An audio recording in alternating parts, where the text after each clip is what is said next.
Bienvenidos al episodio número 9 del Fútbol Verso, un podcast deportivo donde hablamos sobre toda la actualidad del mundo del fútbol, sobre la Champions, sobre el Mundial y demás. El día de hoy estamos aquí de nuevo con Juan Felipe y vamos a hablar sobre varias cosas el día de hoy. Vamos a hablar sobre el final del mercado de fichajes, vamos a hablar sobre el Balón de Oro, sobre el Campeonato del Mundo que ganó España y muchas cosas más. Así que Juan Felipe, bienvenido de nuevo a otro episodio del Fútbol Verso. Hombre, Dani, muchas gracias. Estamos aquí de nuevo una semana más para hablar sobre toda la actualidad del fútbol. Como bien dijo Daniel, vamos a hablar que hoy salieron los nominados, la lista de los nominados al Balón de Oro. Vamos a hablar también acerca de la polémica que tuvo el Campeonato Mundial de España femenino. Y vamos a hablar algunas otras cosas que han pasado a lo largo de esta semana post-mercado, ¿no? Y es que este final de mercado fue una locura, ya tuvimos un primer episodio acerca del mercado de fichajes, pero en este tiempo que transcurrió se dieron varios movimientos. No vamos a hablar sobre temas Neymar y Harry Kane porque ya lo hablamos en otros episodios, pero hay bastantes fichajes, así que bueno, empecemos. Bueno, y es que además, ¿qué tan emocionante puede ser? O bueno, lo muy emocionante que es día final de mercado, porque digamos que ese mes de mercado para los amantes del fútbol, para nosotros es muy emocionante, es muy bacano que a pesar de que no haya fútbol, todavía las ligas como tal, pues se muevan los jugadores, cambian de equipo y todo, pero el día final de mercado, eso es una locura. Ese día Fabricio Romano no duerme. Es una locura y se dieron muchísimos fichajes, incluyendo fichajes de jugadores colombianos. Sí. Empecemos entonces por el primer fichaje. ¿Qué tal te pareció el fichaje de Joško Gvardiol para el Manchester City? Yo creo, bueno, eso la verdad se había anunciado ya hace bastante tiempo, pero se termina materializando apenas ahorita. Me parece un central de una proyección increíble, ya lo demostró en el Mundial, pues en la cita más importante que tiene el fútbol, y si demuestra su categoría precisamente en la cita más importante que es el Mundial, no tengo duda de que va a rendir sin problema en el Manchester City. Tal vez tenga que acoplarse algunos partidos, pero va a rendir sin problema. Parece un fichajazo. 90 millones de euros por un central croata que ha estado en semifinales de la Copa del Mundo. Me parece arriesgado por el precio, también porque tiene poca edad y pues no ha tenido tanto rodaje en ligas grandes europeas, pero si algo se ha visto es que este central es capaz de hacer cosas muy buenas. Creo que durante toda la temporada ha tenido sus muy buenos momentos en el Leipzig y pues bueno, llega a un Manchester City de Guardiola que quien quita lo vamos a ver jugando en el mediocentro de pronto ahí de mediocampista. Creo que es un jugador que va a aportar bastante y bueno, yo creo que es un muy buen fichaje. No, si yo fuera Guardiola probablemente lo pondría de doble delantero con Haaland. Pero no, además creo que 90 millones para otras ligas sí puede ser bastante, pero es que hablamos de la Premier League y vamos a ver varios de esos fichajes que en la Premier League son, o sea, 90 millones es como si fueran 9. Sí, es increíble. 90 millones por Guardiol es un precio justo guardando las proporciones de lo que hoy en día se ve. Dentro de la Premier digamos que está bien. Vemos también, siguiendo un poco en la Premier, dos salidas del Chelsea. Kepa Arrizabalaga es nuevo jugador del Real Madrid y Lukaku, que estaba en el Inter, ya oficializa otra cesión por parte del Chelsea y es nuevo jugador de la Roma. Para mí, dos grandes fichajes para el Madrid y para la Roma. Horrible para el Chelsea porque se sigue desmantelando su equipo. Hombre, pero a mí no me parece que sea mala salida la del Chelsea. A mí me parece que el Chelsea es un buen mercado de fichajes. Se salió de algunos que cobraban bastante, que ya tenían varios años ahí, que tal vez no están rindiendo al máximo nivel, y renovó la plantilla. Y digamos que estructuró mejor lo que había empezado la temporada pasada de manera desastrosa, porque tuvieron unos mercados de fichajes muy malos, gastando demasiado dinero, pero me parece que este mercado de fichajes lo hicieron mejor. Además de que ya pues con la estructuración que le da Pochettino, pues mucho mejor. Me parece que no estuvo tan mal el mercado de fichajes del Chelsea. No sé, la verdad yo con el Chelsea esta temporada, desde que cambiaron de dueño, no estoy tan de acuerdo con sus cosas. Por ejemplo, se fue Kepa y se fue Mendy, o sea, los arqueros que por lo general jugaban en la temporada pasada en el Chelsea ya no están. Claro está que para el Real Madrid, que venga un jugador como Kepa para reemplazar a Courtois, es algo bueno porque es una medida preventiva, porque la posibilidad de ese arquero que iba a decir no, titular, era Lunin, y pues realmente entre Lunin y Kepa es mucho mejor es mucho mejor Kepa. Y bueno, y por su parte Lukaku, también que hay una historia detrás de ese fichaje de Lukaku por la Roma que es bastante anecdótica. Sí, no, yo creo que primero, para hablar de Kepa, me parece que le viene bien también a él salir del Chelsea, pero me parece que no es un arquero para la talla que requiere el Real Madrid. Me parece que puede rendir, pero no va a estar ni de cerca al nivel de Courtois. Y creo que habían otras opciones en el mercado que podían dar mejor rendimiento. Y ya frente a lo de Lukaku, me parece un fichajazo para la Roma. Tal vez por presente no sea tanto, pero de nombre me parece que es brutal. Y creo que con Mourinho, que pues le va a dar toda su confianza, la va a romper. Y es que fue el vuelo más buscado en la página de Flight Radar. Claro, todos los hinchas de la Roma siguieron eso y muchos hablaba de que Lukaku iba a dejar el Inter e iba a llegar a la Juventus. Creo que estaba casi todo cuadrado. Al final se cae ese fichaje, pero sale del Inter como un auténtico villano con mala relación con todos los jugadores, incluyendo Lautaro Martínez. Sí, no, y además mira que hay algo curioso, y es que esa operación se da también porque se cae el fichaje de Duván Zapata a la Roma, porque si no se cayera ese fichaje, que al final termina Duván Zapata en el Torino, o sea, dicen que no lo van a dejar salir porque se iba a quedar y se va al Torino. No, increíble. Pero bueno, digamos que el no fichaje de Duván Zapata por la Roma hace que se hagan los contactos con Lukaku y termine llegando a la Roma. Y termina pasando algo parecido como cuando llegó Dybala, ¿no? Que fue esa locura monumental en su presentación, que las calles de Roma estaban colapsadas, llenas de hinchas de la Roma, esperando la llegada de Dybala. Acá pasa algo similar con lo del vuelo. Y bueno, yo creo que como te digo, la va a romper, la va a romper. Y es que además la Roma suma a Leandro Paredes y Renato Sánchez. O sea, si tú ves esos tres jugadores, Lukaku, Sánchez y Paredes, son fichajes de primer nivel. Y eso si le sumas a Dybala, a los otros jugadores que ya están y a un entrenador como Mourinho, y eso inclusive lo decíamos en las predicciones, la Roma esta temporada, si logra como capitalizar todo ese talento que tiene en su estilo de juego, va a ser muy buena esta temporada. No, el mediocampo sobre todo, yo creo que lo que más destaco es el mediocampo. El mediocampo está súper bien cubierto, ya lo que tenían, y aparte traer a Renato Sánchez, a Leandro Paredes, a Uar, que venía del Lyon, si mal no recuerdo. Y aparte en la defensa se refuerza muy bien con Endika, que es otra gran promesa. Yo creo que fue un mercado muy bueno. Sí, es muy bueno. Esperemos a ver también cómo le va esta temporada. Sí. Siguiendo un poco en Italia, antes de volvernos para Inglaterra, se da un regreso en el Inter. Esa salida de Lukaku da paso al regreso de Alexis Sánchez como agente libre al Inter. Estaba jugando en el Marsella. Y a mí me gusta mucho Alexis Sánchez porque en el Marsella recuperó su nivel. O sea, en el Inter le había costado un poco, se va para Francia, allá recupera su nivel, pero vuelve al Inter. Entonces no sé hasta qué punto vaya a ser productivo para Alexis Sánchez, porque es un jugador con una grandísima calidad, uno de los mejores jugadores de la historia de Chile, pero que ya vimos que en esa primera etapa en el Inter le costó un poco. Sí, yo creo que él debe asumirlo más como un reto, lo veo yo así. Tal vez quiere redimirse porque su etapa en el Inter no fue muy buena, a excepción de los últimos partidos ya, pero igual terminó yéndose al Marsella, donde rindió bien.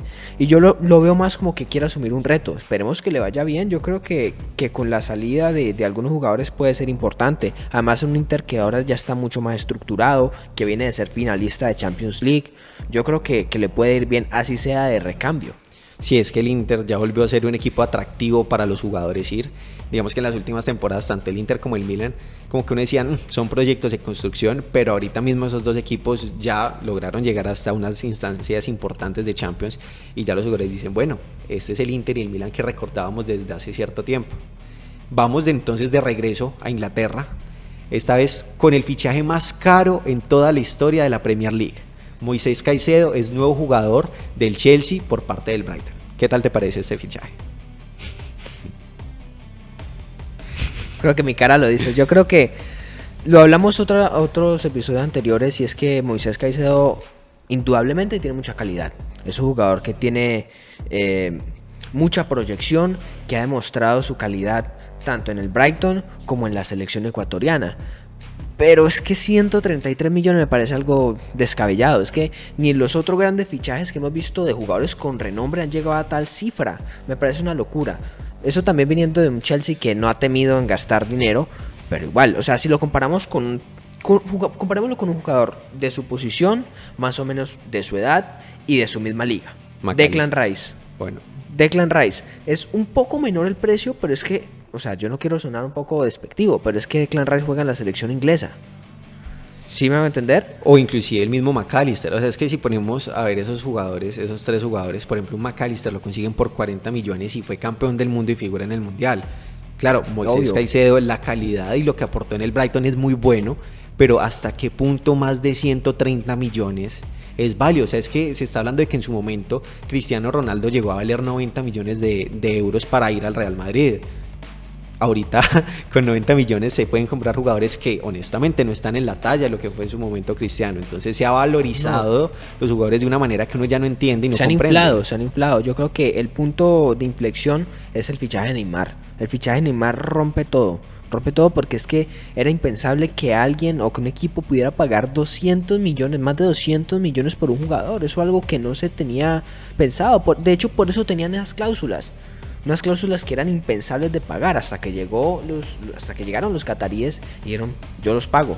Y ahorita las cláusulas son de 1.000 millones de euros. O sea, es una barbaridad total. Ya con 500 no está seguro. Es verdad. Y por eso pienso yo, y creo que también compartimos aquí la opinión, Moisés es un muy buen jugador. Es un muy buen mediocampista. Obviamente, que llegue al Chelsea me parece un paso grandísimo en su carrera. Pero aquí el tema es el costo del fichaje. El jugador va a aportar mucho, pero el fichaje como tal costó demasiado. Sí, no, hay que ver la relación calidad-precio. Indudablemente es un jugadorazo. Y bueno, yo he visto también que lo han estado criticando porque no ha rendido bien estos primeros partidos, pero les aseguro que va a rendir bien. Es un jugador con mucha categoría, con mucha técnica y le va a dar bastante al Chelsea. Es que si nos ponemos a ver, el Chelsea tiene un mediocampo muy bueno.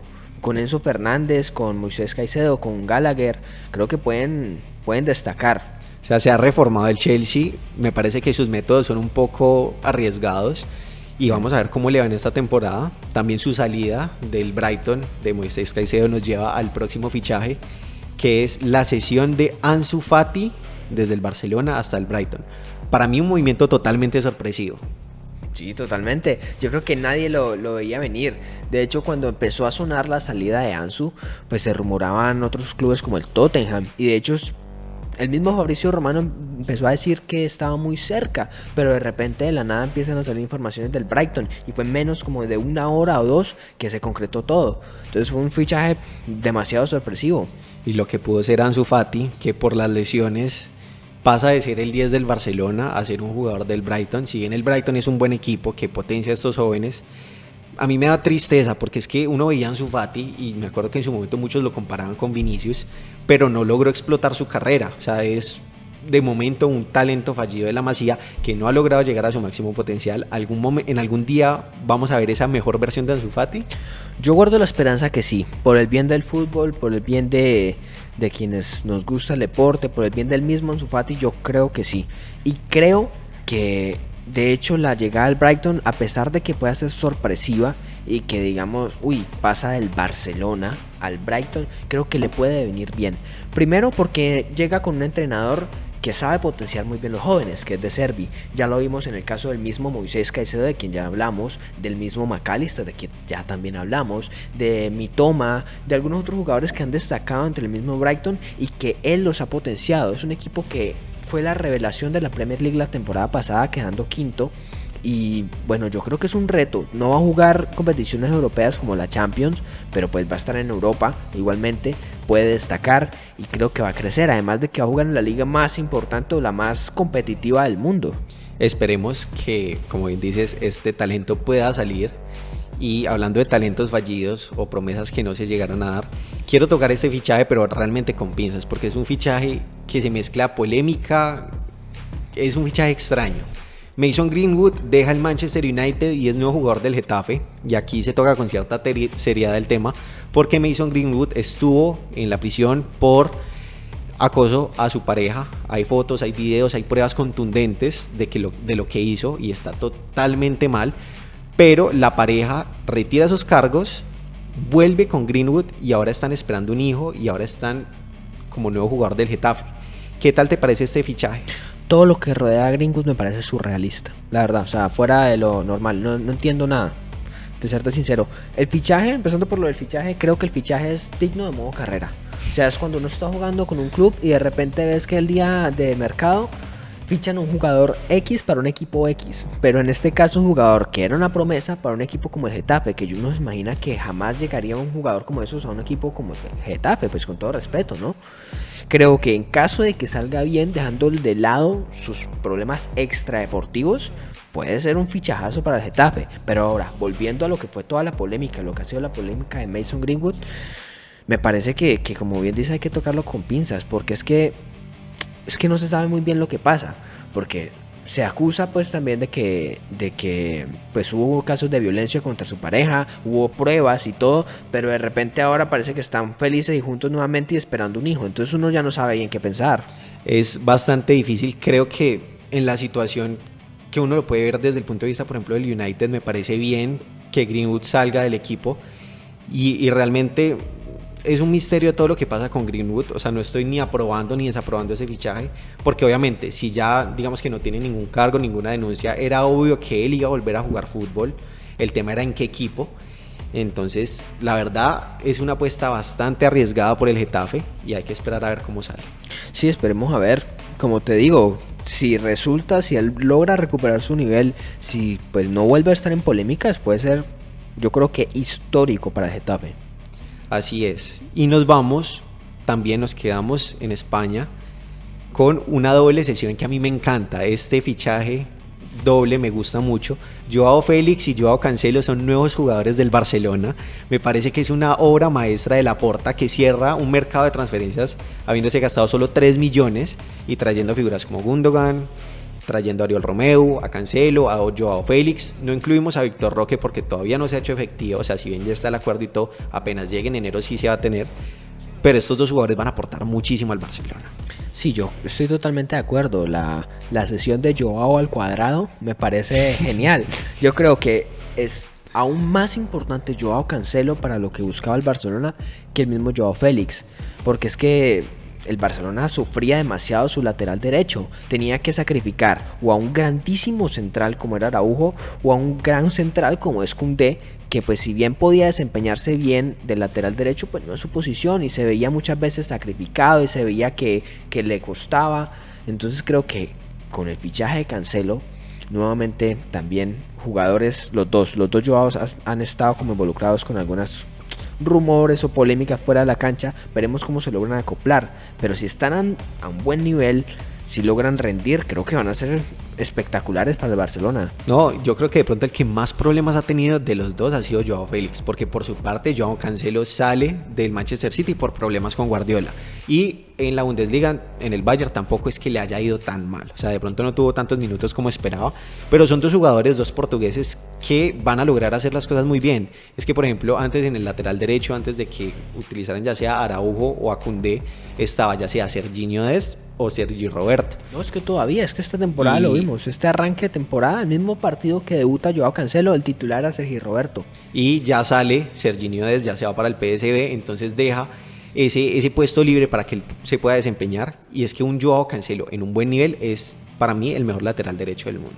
Probablemente, yo lo hablaba con un amigo también por fuera de cámaras, que entre Joao Cancelo y Alexander Arnold probablemente esté la definición de mejor lateral de los últimos años. Y creo, es que Joao Cancelo ni siquiera puede ser lateral derecho y no lateral. O sea, uno dice el mejor lateral a secas, porque es que puede jugar por las dos bandas, te maneja los dos perfiles, juega por dentro. Es un jugador muy muy completo. Creo que el Barcelona se hace un fichajazo. Si rinde como se espera que rinda, que es a un gran nivel, creo que va a ser un fichajazo. Y me parece que, hablando en términos generales de lo que fue el mercado del Barcelona, me parece espectacular. Como bien decías, gastándose solo 3 millones, y en caso pues de incluir a Víctor Roque, solo 30, igual me parece estando muy muy bien.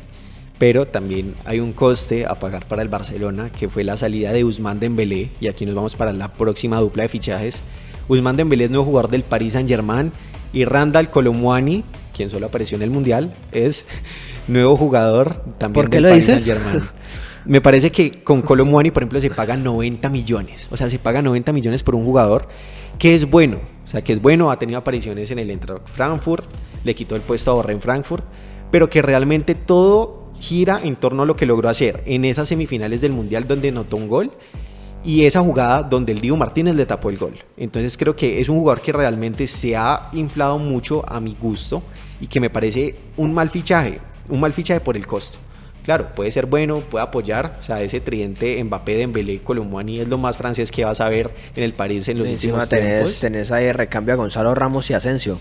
Pero no me gusta ese fichaje, me duele el fichaje de Dembélé, pero lo entiendo y me parece que es un fichajazo, pero el de Kolo Muani sí no me gusta ni 5. Bueno, yo creo que el jugador tiene calidad, ¿no? Y ya lo demostró, es habilidoso, tiene buena definición y en el Eintracht lo hizo bien.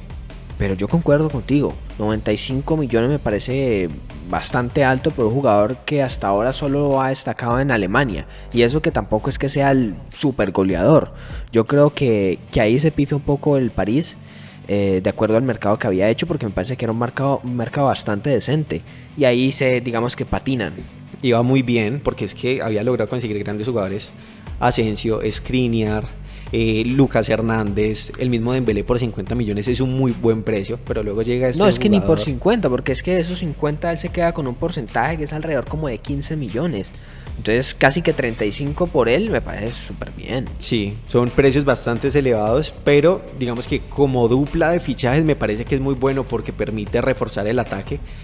La gente dirá, son el reemplazo natural de Messi y Neymar porque se fueron y llegaron estos dos jugadores de gran nivel, pero a mí me parece que no, me parece que se va a ver un PSG mucho más diferente, donde Mbappé va a volver a retomar mucho más protagonismo y hay que esperar a ver qué logran conseguir. Sí, yo creo que ahora va a ser Mbappé el eje del equipo y creo que realmente este Paris Saint-Germain arriba puede estar mejor armado que el de la temporada pasada, porque es que en la temporada pasada, si bien estaban Neymar, Messi y Mbappé, si se lesionaba uno, ¿quién entraba?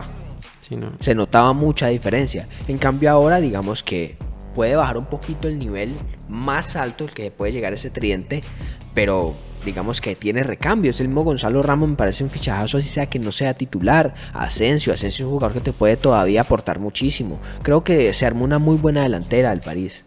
Se estuvieron cuidando bastante y bueno, vamos a ver cómo les va en esta temporada. No han empezado de la mejor manera, pero tienen jugadores y calidad de sobra para empezar de la mejor manera posible. Nos quedan dos fichajes del fútbol europeo, que son el primero, Ryan Gravenberch. Sale del Bayern Múnich y se va al Liverpool por 45 millones de euros. ¿Qué tal te parece este fichaje? Un poquito caro, la verdad te digo, porque en su época del Ajax me pareció un jugador que prometía mucho, pero llega al Bayern y tal vez por los técnicos, tal vez porque no se logra acoplar a la ciudad, al país, al acento, no sé, muchas razones pueden ser, pero no logra rendir y no logra ni siquiera tener casi minutos.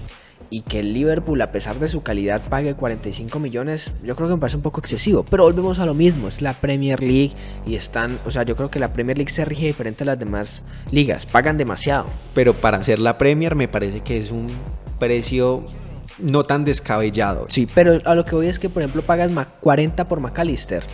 Entonces ahí ya uno tiene que empezar a hacer la balanza. Pago 40 millones por un campeón del mundo y 45 por un jugador que ni siquiera es de selección holandesa, sino sub-21. Pues no sé. Sí, digamos que el punto positivo que yo le puedo ver a este fichaje, y de pronto por el que yo digo no es tan malo como uno puede llegar a pensar, es que va a aportar mucho en el ámbito defensivo del mediocampo, porque es que el Liverpool dejó salir a Fabinho, dejó salir a Henderson y dejó salir a Milner, y no había un jugador claro que uno puede decir, listo, se va a parar acá y este se va a convertir en ese jugador que pueda manejar como el área defensiva en el mediocampo. Entonces creo que ahí sí tuvieron un acierto. No, yo coincido, o sea, yo no digo que sea mal jugador, ni que sea un mal fichaje como tal, sino que el precio es un poco elevado, y creo que si Klopp le da continuidad, si le da confianza, y si lo pone en una posición un poco más retrasada, donde tenga más recorrido, le puede ir bien, le puede ir mejor que en el Bayern, porque en el Bayern lo utilizaban más como llegador, y solo como llegador, más cerca al área, pero es un jugador que necesita más recorrido, y así fue en el Ajax, y yo creo que puede ser interesante, creo que con minutos y bien acompañado puede rendir bien. Y es la pieza perfecta para dar por terminada este recambio del Liverpool. Creo que ya de pronto queda Alisson, queda Alexander-Arnold y queda Van Dijk, de esos últimos jugadores, y también Salah, pero el resto son todos jugadores nuevos que van a aportar bastante, y me parece realmente bueno lo que está haciendo el Liverpool, y hay que esperar a ver cómo le va en la Europa League. A mí me pareció un muy buen mercado de fichajes del Liverpool. Creo que se reforzó casi que en todas las posiciones y creo que queda muy completa. Ni siquiera, o sea, yo creo que están obligados a ganar la Europa League, sinceramente, y tienen con qué para pelear la Premier League. Y supieron el momento perfecto para dejar salir a sus figuras que le dieron la Champions, que eso también es dificilísimo en estos equipos, es difícil dejar salir a esos que les dieron la gloria. ¿Y sabes quién lo hace muy bien? El Real Madrid y Florentino. Así a pesar de que uno diga, ¿cómo van en el caso de Casemiro? ¿Cómo van a girar a Casemiro? Si todavía con 30 años puede dar. bueno, pues se va Casemiro por 100 millones y traen a otro también que les va a rendir por muchos años más, y así con otras posiciones, y veremos también con quien se han demorado muchos, con Modric, pero porque Modric no baja el nivel, pero el Madrid lo ha sabido hacer, tal vez incluso hasta dando la vibra de ser desagradecido, me parece a mí, porque grandes figuras como el mismo Sergio Ramos, como Cristiano Ronaldo, dan la sensación de irse por la puerta de atrás de un club tan grande y en el que han hecho tanta historia. Entonces deja como esa sensación de que a veces el Madrid puede ser desagradecido, pero es que realmente la grandeza del Madrid está por encima de cualquier jugador. Y lo que pasa es que la salida de esos jugadores referentes, siempre la gente va a pensar, no, lo pudieron haber aguantado más. Caso Messi, caso Cristiano Ronaldo y caso Sergio Ramos, inclusive el mismo Iker Casillas también cuando estuvo. Esas salidas son dolorosas para el hincha porque está aferrado a esos recuerdos de las grandes épocas y los grandes momentos. Obviamente hay unos casos que se pueden comparar y se puede decir son buenos, no son tan buenos, pero creo que en nivel general el Real Madrid hace muy bien las cosas. Y ahora vamos, también lo nombraste, Sergio Ramos. Sergio Ramos vuelve a casa y es un fichaje que a mí me genera muchísima ilusión porque sale del París, es agente libre y como agente libre es nuevo jugador del Sevilla, el club de su infancia. ¿Qué tal te pareció este fichaje? Espectacular, espectacular. Me parece que el Sevilla se refuerza con tal vez el mejor central de la década, para mí. Y creo que Ramos termina demostrando que el dinero no siempre compra la pasión. Y yo creo que estaba entre volver a España o irse a Arabia o incluso la MLS. Y creo que tomó una decisión que tal vez muchos no esperaban y era volver a su casa. Me parece un fichajazo. Y es que es difícil un poco porque también Sergio Ramos con el Sevilla tiene una relación de amor y odio más que todo con la afición, porque es que en el Real Madrid hizo las cosas bastante bien, pero estando en el Real Madrid, cada que iba a jugar en Sevilla, frente al Sevilla, era una situación complicada, inclusive hay un sector de la hinchada que dice, venga, nosotros no queríamos que regresara Sergio Ramos, pero por ejemplo ya en la presentación hubo 25.000 personas. Sergio Ramos es un personaje bastante mediático, que tiene también opiniones fuertes, me parece un poco en su forma de ser a Piqué, pero yo creo que para mí también es uno de los mejores centrales, no de la década, sino de la historia. No, evidentemente. Y que vuelva, me parece maravilloso. Y además es bueno que la liga tenga esos buenos jugadores en otros equipos. O sea, como por ejemplo Isco en el Betis, Sergio Ramos y Rakitic en el Sevilla. Lo de Isco hay que hablar un día de estos. Me parece que están haciendo las cosas bastante bien. Y para mí es un fichajazo que se cierra justo después del cierre del mercado de fichajes. Sí, yo creo que, como bien dices, un poco resistido por un sector de la hinchada, tal vez el sector más reacio a ese era como el de los ultras, digámoslo así, que eso se viene arraigando también a partir del fichaje de Ramos por el Madrid cuando sale del Sevilla, porque no se tenía muy claro si iba a salir o no y termina saliendo un poco resistido también por parte de la hinchada. Y en un partido, de hecho, que juega contra el Sevilla, termina picando el penal, convirtiendo el gol y así mandando a callar a la grada. Claro está que él pues manda a callar a un sector de la grada y señala al resto del estadio pidiendo perdón, dando a entender que pues obviamente es un sector particular que le tiene pues cierto resentimiento. Y ya dijo que estaría dispuesto a patear un penalti si visita al Real Madrid en el Santiago Bernabéu. Un jugador bastante mediático. Con esto damos cierre a los fichajes del fútbol europeo, pero también quedan fichajes de los colombianos en el fútbol europeo. Entonces vamos con el primero, que es Yerry Mina. Yerry Mina llega como agente libre tras su paso en el Everton de la Inglaterra a la Fiorentina. ¿Qué tal te parece este fichaje? Para mí, el fichaje que necesitaba Yerry Mina.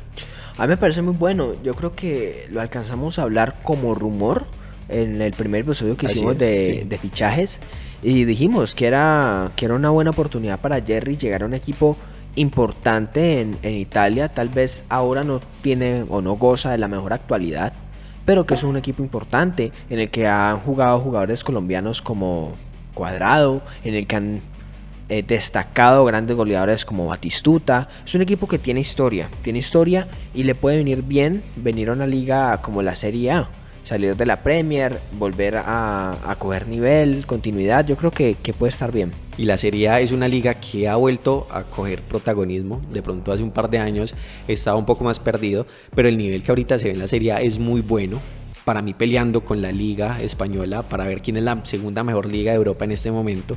Me parece que también por el estilo de juego, que es un juego de mucho choque, va a beneficiar mucho a Yerry Mina porque va a poder tener minutos, va a poder tener rodaje y eso es buenísimo para la selección Colombia. Me parece que es totalmente acertada este fichaje de Yerry Mina y bueno, para mí es un buen fichaje. Sí, evidentemente. Ahora nos quedamos en Italia y vamos a un fichaje que a mí me duele bastante, en este mismo episodio ya lo hablamos. Duván Zapata deja el Atalanta y es nuevo jugador del Torino.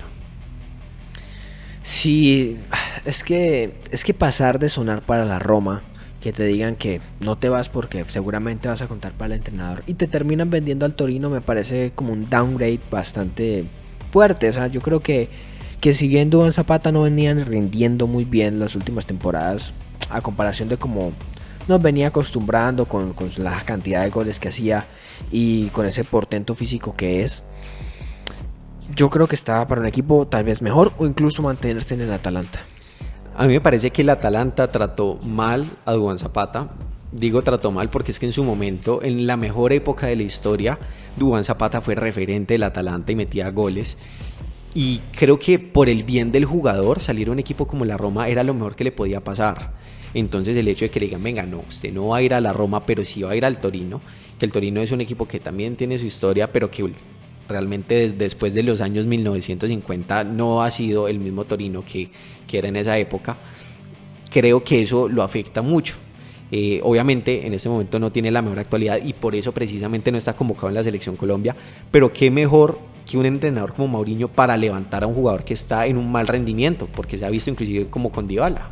Sí, y además poniéndome en la piel de jugador, yo veo que no estoy rindiendo muy bien y llega un equipo como la Roma, con un entrenador como Mourinho, yo digo, tiene que ser mi prioridad sí o sí.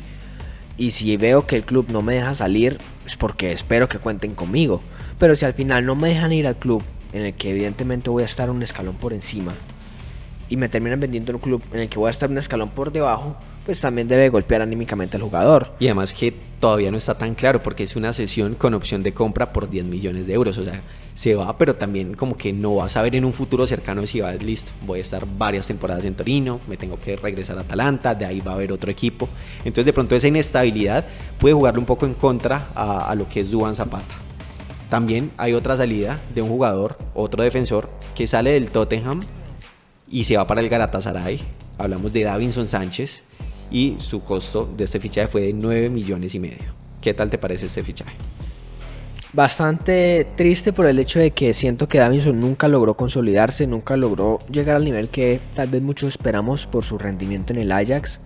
Creo que estando en el Ajax fue un muy buen central, pero que a mi parecer se fue al club equivocado y que tal vez por los entrenadores que tuvo, porque no se logró acoplar a Inglaterra, no sabemos muy bien, pero pues no terminó rindiendo como esperábamos ni tampoco llegó a lograr ese nivel que se tenía esperado. Entonces no sé, yo creo que es decepcionante que un jugador de la calidad o de la proyección que tenía Davinson Sánchez termine en la liga turca. Me parece que la liga turca pues, es muy poco atractiva. Y me pasó también cuando llegó Falcao, a pesar de que el Galatasaray tiene una hinchada muy fuerte y que es tal vez una de las mejores de Europa, sigue llegando a una liga que es muy pobre. Es que me parece que es muy difícil. O sea, Davinson cuando jugaba en la selección se veía un jugador de una calidad enorme y luego se veía en el Tottenham y se veía como un central que tenía bastantes errores. Entonces uno veía y uno hacía la comparativa y uno decía, listo, Davinson es bueno, de pronto en el club le ha costado un poco, pero es que pudo haberse quedado, no sé, en Italia, en España, inclusive en la misma Alemania. Irse al fútbol de Turquía es un poco como sentenciar tu paso por el fútbol de Europa. Puedes tener una muy buena temporada en el Galatasaray, puedes triunfar, pero luego no vas a volver a un equipo grande o un equipo de la talla por lo menos del Tottenham. O sea, se da que muchos jugadores se van para Turquía, pero de ahí o van para Arabia o para Estados Unidos o vuelven a un equipo como el Rayo Vallecano, por ejemplo. Entonces me parece que es una lástima porque es un jugador con muchísima proyección en su momento en el Ajax, en el Atlético Nacional, que no supo aprovechar esa oportunidad que tuvo en el Tottenham. Sí, y es que lo de Davinson es complejo porque Porque como bien dices, en selección rindió muy bien y en algunos momentos, digamos que en su club también destacó en algunos momentos precisos, algunos tramos.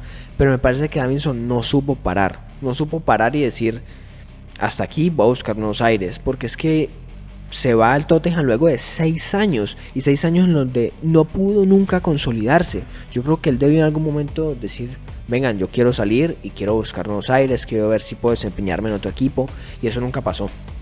Es triste por Davinson.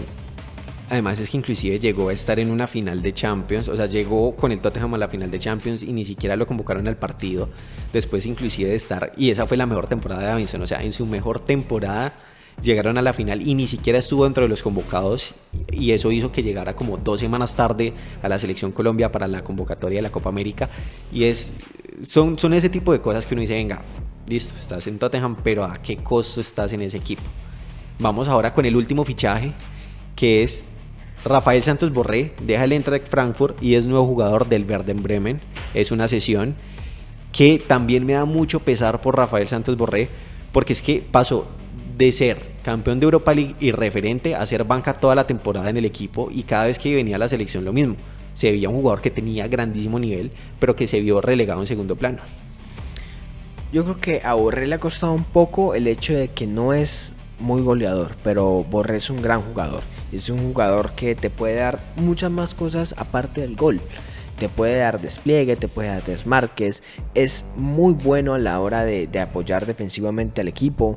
Es un 9 acompañante que, si bien no se va a aburrir de hacer goles, sí te va a generar muchas opciones. Y creo que fueron un poco desagradecidos en el Eintracht con él, luego de que, como bien dices, prácticamente les dio una Europa League. Y me parece que pasar del Eintracht de Frankfurt al Werder Bremen sí que es un paso atrás en su carrera. Y es, como tú bien decías, es un fichaje que, claro, tú lo ves en River, tú lo ves en el Deportivo Cali, e inclusive tú lo ves en el Eintracht Frankfurt, y es un jugador que ha triunfado en los equipos. O sea, digamos que el único donde no triunfó fue en el Atlético de Madrid, porque llegó bastante joven, ni siquiera logró debutar en el Atlético, sino que se fue para el Villarreal. Pero uno dice, venga, cuando él estuvo y lo supieron acompañar con otro delantero, jugó muy bien, pero porque ahora si quieren cambiarlo, no le dan la oportunidad, porque ellos saben, o sea, yo hago como la comparación con lo que fue Teo en la selección Colombia de 2014, lo que era Teo en esa selección Colombia, y claro, Teo es acompañante. Teo de pronto no te hacía tantos goles como Falcao, pero le ponía una infinidad de goles, de opciones para ir. Entonces me parece que también baja mucho su nivel, pasar de Eintracht al Werder Bremen, a pesar de que se queden en la misma liga, pero viéndolo desde el punto de vista de selección Colombia, si tiene minutos y logra ser referente, Néstor Lorenzo lo va a convocar. Sí, por ese lado digamos que está bien. Porque pues va a tener minutos, va a poder agarrar continuidad, y eso puede hacer que lo llamen. Pero me hubiera gustado más verlo en un equipo, por ejemplo, como el Valencia, que incluso estuvo sonando. Creo que hubiera sido una mejor opción, pero bueno. Así es, con esto damos cierre de lo que es esta sección, de los fichajes de todo este mundo europeo, pues de este fin de mercado de fichajes. También en el episodio anterior tuvimos un par de fichajes en Sudamérica y en Arabia Saudita, y ahora vamos a hablar de un tema que ha sido una revolución, porque es que no hay otra forma de decir lo que pasa con Lionel Messi en Estados Unidos. Desde que llegó al Inter Miami ha revolucionado el fútbol de Estados Unidos. Brutal, ha sido brutal el impacto que ha tenido Messi. Ya 11 partidos, 11 goles, ¿cuántas asistencias? 5 asistencias, un título espectacular. Un equipo que está desde 2018 apenas creado. Un David Beckham que empezó el proyecto y supo que los primeros años iba a ser un poco difícil. Inclusive en esta misma temporada van en los puestos más bajos de su conferencia en la MLS, pero que consiguen a Messi, a Busquets y a Jordi Alba. Y es que tener así sea uno de los 3 jugadores ya cambió la mentalidad del equipo. Con Messi este Inter Miami juega totalmente diferente. Vemos jugadores como Cremaschi y Callender. Cremaschi, que es un argentino que en este momento ya está convocado en la selección de Estados Unidos para unos amistosos, y Callender, que es ese portero que realmente a mí me sorprendió bastante. Es muy bueno. ya logran conseguir el primer título oficial en la historia del Inter Miami. Y eso no es cualquier cosa, porque también ya están en otra final. Exacto, donde eso te vencieron iba a al decir. Cincinnati. Sí, yo creo que, o sea, más allá del impacto en resultados, creo que el impacto de Messi también se ve reflejado en esa mentalidad. Y no solo de Messi, digamos que también de Jordi Alba, de Busquets, son jugadores que tienen en su gen, que tienen en su ADN el ganar. Y eso lo transmiten, dentro del vestuario lo transmiten. Saben que cómo tienen que afrontar esos partidos definitivos y les pueden enseñar a los jóvenes, incluso a las personas o los jugadores que ya sean mayores, a cómo ganar, porque es que eso no es fácil y ellos han ganado durante toda su carrera. Entonces ese cambio de mentalidad hace que se vea reflejado en los resultados, y en tan poco tiempo el Inter de Miami ni siquiera ha perdido, solo ha empatado. Y yo creo que es clave algo que hace Beckham, y es que rodea a Messi de personas que ya han jugado con él o que ya lo han dirigido, y hace que se sienta contento, porque es que además de estos dos jugadores del Barça, trae al Tata Martino, que es un entrenador que tuvo en su época del Barcelona y también en su época de la selección argentina, que entiende a Messi. De pronto Messi en el Inter Miami con otro entrenador que no necesariamente entienda lo que es Messi como persona y como jugador, hubiera costado un poco más, pero es que el Tata lo conoce bastante bien, sabe cómo potenciarlo, y él mismo lo dijo: si Messi no me dice que no quiere jugar, él va a jugar. Y una de las principales pasiones de Messi, y que durante toda su carrera lo ha dicho, es: a mí me gusta jugar, a mí no me sienten, a mí pónganme a jugar. Entonces, bastante positivo. Si no, es que yo creo que cuando Beckham trata de convencer a Messi para traerlo al Miami, seguramente le dice: bueno, podemos traer a dos compañeros, te podemos traer un técnico, te podemos armar un equipo. Y eso fue lo que él seguramente le dijo, y ahí seguramente también Messi terminó aceptando, porque es que no es lo mismo tú irte solo a un país totalmente diferente, con un idioma diferente, en donde la liga también es muy distante a lo que has jugado. Irte solo a hacerlo ya con dos amigos, con gente conocida, creo que eso también influye en la decisión de Messi, y que termina beneficiando no solo al mismo Messi, sino al equipo como tal, y a Beckham indirectamente también. Y es que tú mismo lo dices. ¿Qué era lo que sentía Messi? Inclusive Messi ya lo confirmó en una entrevista. Él no era feliz, Messi no era feliz en el Paris Saint-Germain. Y entonces, claro, cuando logra salir de ese ambiente, cuando logra también, además que sale después de haber ganado una Copa del Mundo, él ya no tiene presiones. O sea, realmente está disfrutando el fútbol como lo disfrutaba cuando era pequeño. Entonces creo que eso muestra cómo a nivel mental los jugadores, si están contentos, van a rendir en la cancha. Y ese creo que es el gran plus de Messi en el Inter Miami. Ahora, pregunta obligada: ¿va a clasificar a los playoffs? Tiene que ganar casi que todos. Yo me voy con un sí. Le faltan, igual debía varios partidos porque no los había podido jugar. Le faltarán que unos 6, 7 partidos, yo creo que sí. Tiene margen de error casi nulo, y se pierde varios partidos por estar convocado en las fechas FIFA. Pero vamos a ver, ¿no? Porque alcancé a ver que de pronto, pues por ser Messi, podían aplazar a algunos de esos partidos. Lo consienten demasiado, pero también Estados Unidos. No, pero es que imagínate, saben, claro, no tienen es lo claro mismo eso. que sea un partido cualquiera que juegue Messi. O sea, eso atrae muchísimo público. Sí, digamos que desde el punto de vista de negocio, que es algo que se rige mucho en Estados Unidos, claro, están realmente No, lo maravillados con Messi, porque los fanáticos llenan estadios en cualquier parte que llenen, venden mucho más caro los tiquetes, y todo es beneficios para ellos. Y además pensando también en lo que se viene, que es el Mundial 2026 en Estados Unidos, eso es una promoción para ellos. O sea, ellos no se pueden dar el lujo de que Messi no esté en un partido de su liga porque tiene que jugar. O sea, ellos seguramente terminen corriendo uno o los dos partidos que tienen programados. No solamente es el Mundial, también es la Copa América. O sea, es que los dos grandes eventos en los que puede estar Messi con la selección argentina van a ser en Estados Unidos. No, y la llegada de Messi seguramente implique lo que ha implicado la llegada de Cristiano a Arabia. Va a significar que otros jugadores quieran venir a jugar a Estados Unidos, a vivir así más tranquilos, lejos del foco mediático, porque en Arabia digamos que puede ser un poco diferente, pero en Estados Unidos se vive más tranquilo. En Estados Unidos todavía no hay ese furor por el fútbol, y yo creo que con la llegada de Messi eso también están buscando, que se promocione la liga, que los estadounidenses se interesen por ver fútbol, y bueno, yo creo que lo están logrando. Va a potenciar bastante el fútbol de Estados Unidos. Y también me quiero quedar un poco en el tema de Messi, pero ya saliendo un poco de lo que es Inter Miami y llegando un poco a lo que es la selección argentina. Hace poco, un entrenador, Luis Van Gaal, que fue el que fue eliminado por Messi en la semifinal del Mundial, donde fue la celebración del Topollillo, el partido entre Argentina y Holanda, que fue uno de los partidos más salvajes que yo he visto realmente, sale a decir que la Copa del Mundo fue, es más, aquí lo tengo. Cuando ves cómo Argentina consigue los goles y como nosotros conseguimos los goles y como algunos jugadores argentinos se sobrepasaron la línea y no fueron penalizados, creo que todo fue un juego premeditado. Messi tenía que ser campeón del mundo. Que esta frase la diga un técnico que ya lleva más de 30 años en el fútbol, ¿qué se puede decir de esto? A ver, yo creo que Van Gaal, no sé qué haya pasado en su juventud, no sé qué trauma pueda tener con los sudamericanos, pero es evidente que les tiene un resentimiento. Y eso lo demostró a lo largo de su carrera como técnico. Y lo mostró con Radamel Falcao, con Di María, con Riquelme, con varios jugadores sudamericanos en los que destacaban en sus equipos y cuando él llegó no los puso y decidió sentarlos. ¿Por qué? Dios sabrá. Pero yo creo que son unas declaraciones bastante infortunadas, podría decirse, pero también como sin fundamento, porque es que Holanda termina empatando en el 98, no sé, o sea, sí, en el 90+10. Sí, o sea, terminan empatando a lo último el partido, en el último suspiro. Y bueno, si tanto era así, ¿por qué no marcaron ellos sus penales?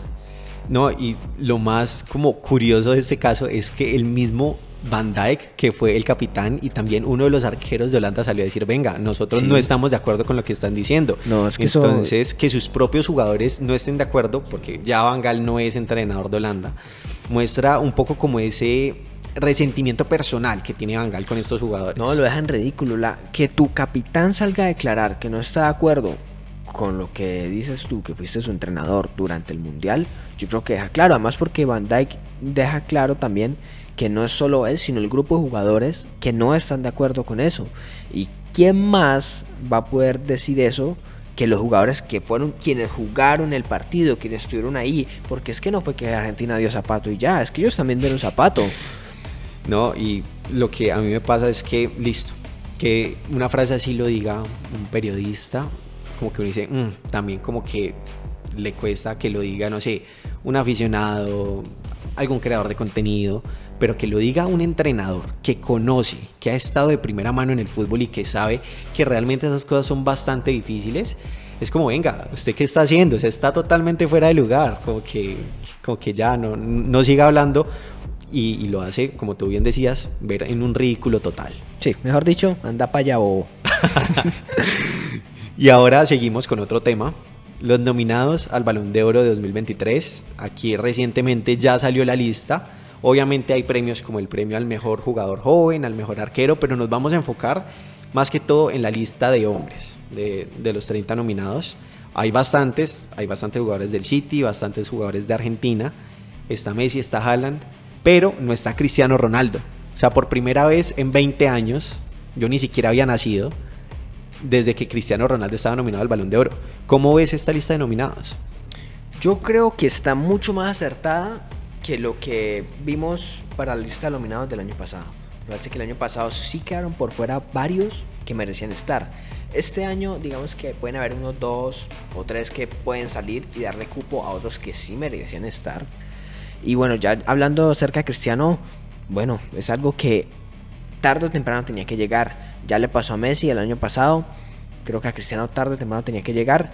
Y pues ya estando en Arabia, digamos que está fuera del foco competitivo. Y si bien sigue haciendo muchos goles, sigue destacando, está en buena forma, pues ya no es lo mismo tú competir tú a tú con los jugadores que siguen al máximo nivel. Entonces yo creo que perfectamente podría entrar en un top 50, pero top 30 ahora mismo no. Lo que a mí me pasa con Cristiano Ronaldo es que tuvo una temporada bastante difícil. Creo que en todos los sentidos. En Manchester United se pelea con Ten Hag. En Portugal no tiene su mejor participación en el Mundial y Fernando Santos lo sienta. Luego sale del Manchester United realmente de una manera que para ser él un referente del United tampoco era esperable que saliera así.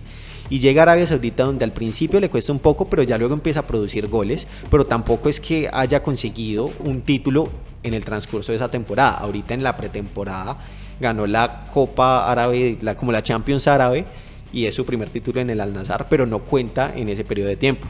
Se sabe que Cristiano Ronaldo es top 5 mejores jugadores de la historia, pero bajo la lógica que también dejaron por fuera a Messi la temporada pasada, pues antepasada, creo que en esta temporada también tenía cierta lógica que no estuviera aquí incluido. El que sí me parece que debió haber estado son jugadores como Rashford, como Grealish, como Ter Stegen. ¿Por qué no estuvieron? Bueno, eso es una pregunta que tendríamos que hacerle a la FIFA. Yo creo que de entre los que destacas, creo que el que más extraño se hace que no esté es Rashford. Creo que Rashford tuvo una temporada muy buena con el Manchester United. Fue el mejor durante gran parte de la temporada. Y bueno, no, es que me parece que o sea, Rashford termina haciendo 30 goles y 11 asistencias en 56 juegos la temporada pasada. O sea, por ejemplo, hagámoslo, sería tan fácil como cambiar a Kolo Muani, que Eso simplemente destacó por participar en el Mundial y poco más, y meter a Rashford. O sea, me parece inconcebible que no esté Rashford con los números que hizo y con el aporte que dio al Manchester United. Que Rashford como jugador es un grandísimo jugador, inclusive también destacó en el Mundial, porque es que no es como que haya ido al Mundial y pasado desapercibido, no, destacó en el Mundial. El United vuelve a Champions, o sea, realmente tuvo una temporada bastante decente dentro del caos que en este momento es Manchester United, y que Kolo Muani, ¿por qué está? Sí, o sea, no, yo digamos que hay otros de la lista que, digamos, uno dice, bueno, digamos que puede entrar, o sea, tuvo una buena temporada y puede entrar. Tal vez por gusto personal lo quitaría y pondría otro, pero es que Kolo Muani no le encuentro un fundamento realmente de peso para decir que tiene que estar entre los 30. Es que ni quiero poner un top 50, es que realmente, ¿qué hizo? nada. No, Mentiras, o sea, estar en la mejor parada de la historia de los mundiales. Y es un buen jugador, y digamos que el mundial, con los minutos que tuvo, lo hizo bien, pero no es para estar en un top 30. O sea, en la temporada, digamos en la Bundesliga, hizo goles, se destacó, no es para estar en un top 30. Pues es que ni siquiera era titular en Francia, o sea, Giroud era titular por encima de él. Entonces ahí es como uno dice, venga, ¿cuál es la coherencia? Sí, es que es tan fácil como decir que por encima de él está John Stones, Jack Grealish, Rafael Leao, ¿qué otro jugador? Ter Stegen, el mismo de Jong incluso. O sea, yo creo que hay jugadores que destacaron muchísimo más que él. Así es, igual se sabe que la lucha del Balón de Oro esta temporada está entre dos jugadores, Lionel Messi y Erling Haaland. Tendremos un episodio especial dedicado al Balón de Oro después, pero a día de hoy, una predicción rápida, un solo nombre, Messi o Haaland. ¿Quién va a ganar? Haaland. No estoy de acuerdo, para nada estoy de acuerdo. Para mí va a ganar Messi. Bueno, y por eso tenemos el episodio especial luego. Y vamos a pasar entonces ahora a las nominadas al Balón de Oro femenino, donde tenemos varios nombres, como Aitana Bonmatí, Olga Carmona, Mari Erbs. Pero yo quiero hablar especialmente de una jugadora, Linda Caicedo, 18 años, ya ha estado en Copa América, subcampeona de Copa América, subcampeona del mundo a nivel sub-17, estuvo en el Mundial sub-20 y también llegó hasta los cuartos de final del Mundial de mayores, pasa del Deportivo Cali al Real Madrid. Es una carrera que para ser tan corta es maravillosa. Y ya podemos decir lo que hace mucho tiempo decíamos, va a ser una de las mejores jugadoras del mundo. Ya no va a ser, ya es una de las mejores jugadoras del mundo. Sí, yo creo que para ella cuando debutó era impensable que todo surgiera tan rápido, que tuviera ese cambio tan drástico, porque pasar en la liga colombiana a jugar al equipo más grande de Europa, bueno, yo creo que el mundo como institución, tal vez en el femenino no sea el más grande, pero como institución sí que lo es. Y es algo histórico, estar en los 30 nominados. Ya había demostrado su categoría con las participaciones que había tenido en los mundiales, con sus aportes, y ya estar dentro de una lista de 30 nominados para mí es un logro espectacular. Yo creo que incluso podría estarse colando en un top 10. Viendo los nombres no me parece tan descabellado. Obviamente se parte de la base de que no lo va a ganar esta temporada, porque creo que Aitana Bonmatí está muy cerca, porque además sale campeona de Champions con el Barça, sale campeona del Mundial con España femenino, pero es la primera jugadora en la historia de Colombia que está nominada para el Balón de Oro femenino y se une a Faustino Asprilla, a Radamel Falcao, James Rodríguez y Oscar Córdoba en esa lista de los jugadores, y Luis Díaz, en esa lista de los jugadores que están en esa lista del Balón de Oro. Es historia pura lo que ha hecho Linda Caicedo. Claro, sin duda, es que lo que te digo es que entró ya en los libros de historia, entró en los libros de historia, están en top 30 de nominados al Balón de Oro, ya de por sí sea la categoría que sea, ya sea para hombres, para mujeres, es algo histórico en un país como Colombia que tal vez no son muchos los nombres, es aún más, y siendo la primera como mujer, es algo de admirar, y con 18 años, ¿no? Que eso también. Con 18 años. Otra pregunta, guardando también las proporciones. ¿Tiene algún día Linda Caicedo para ser ganadora del Balón de Oro? Bueno, el tiempo lo dirá. El tiempo lo dirá. Yo creo que si bien tiene merecida su nominación entre los 30, en los puntos más importantes o en los puntos donde debió mostrar su categoría no lo mostró. Y creo que a pesar de que tiene mucha calidad, cuando Colombia en su momento más la necesitó, no estuvo. Y eso lo irá ganando con el tiempo.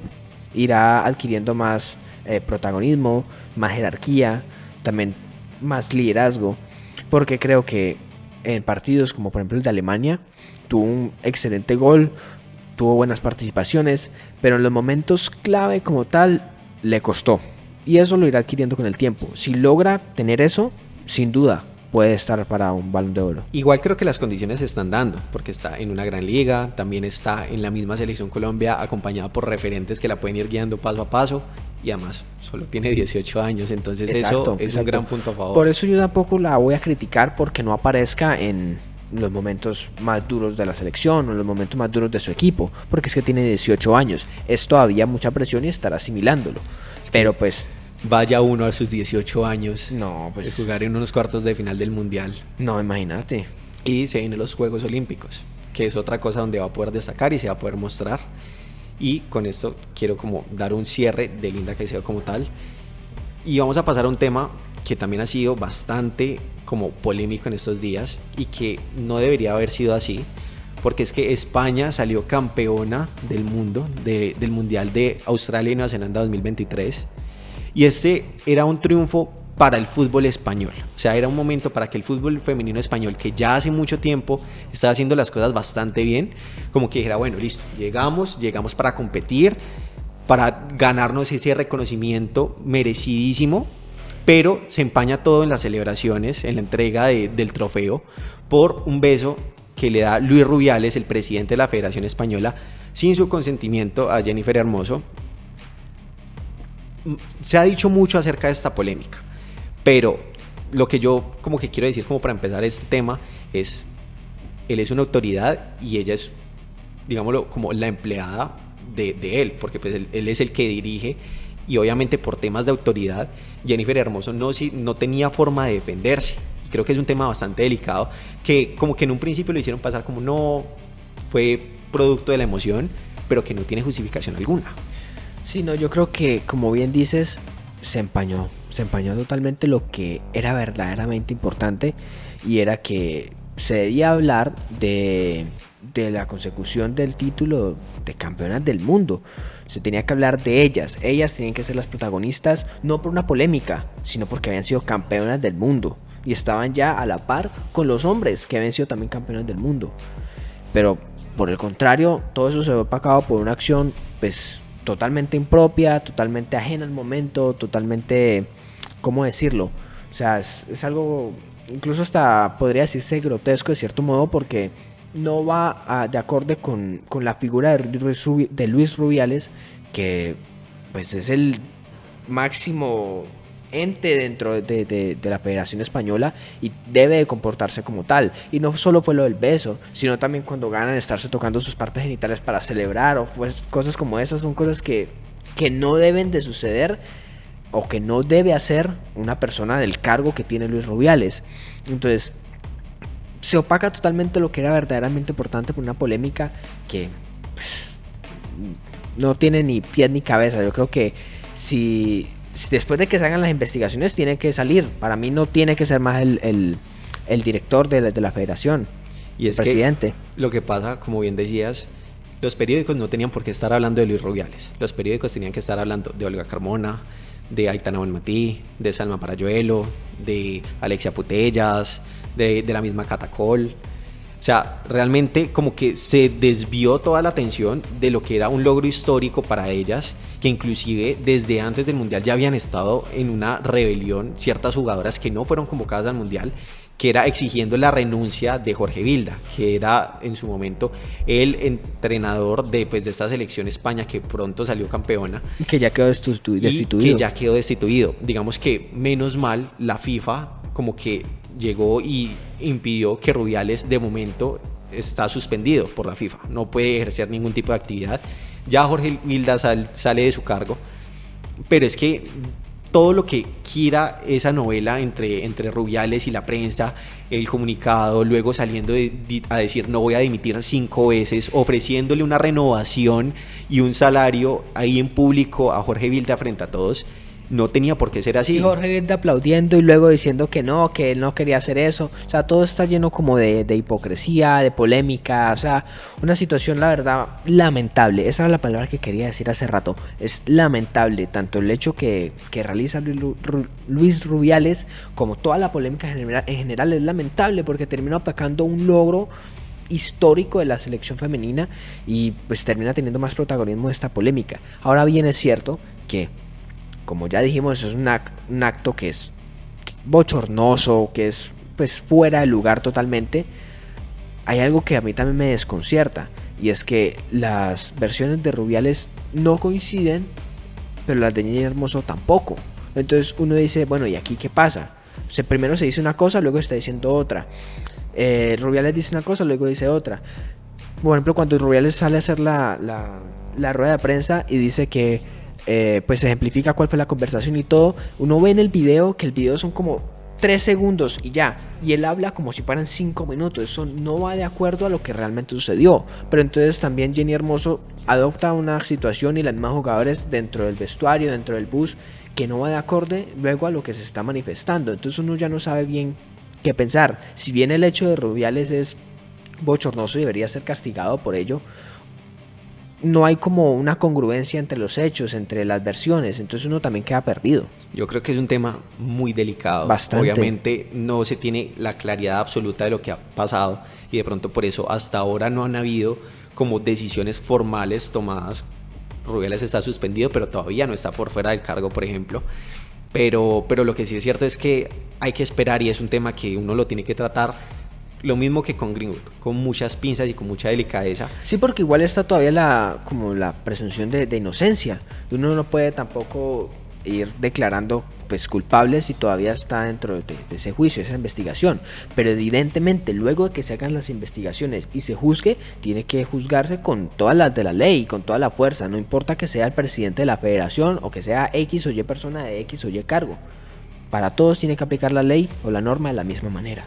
Así es, igual también fuera de eso, en la misma organización de una empresa, por ese cargo de autoridad que tenía Rubiales frente a Jenny Hermoso, pase lo que pase, igual también no era aceptable ese tipo de cosas, porque inclusive también en la celebración cargaba a ciertas jugadoras.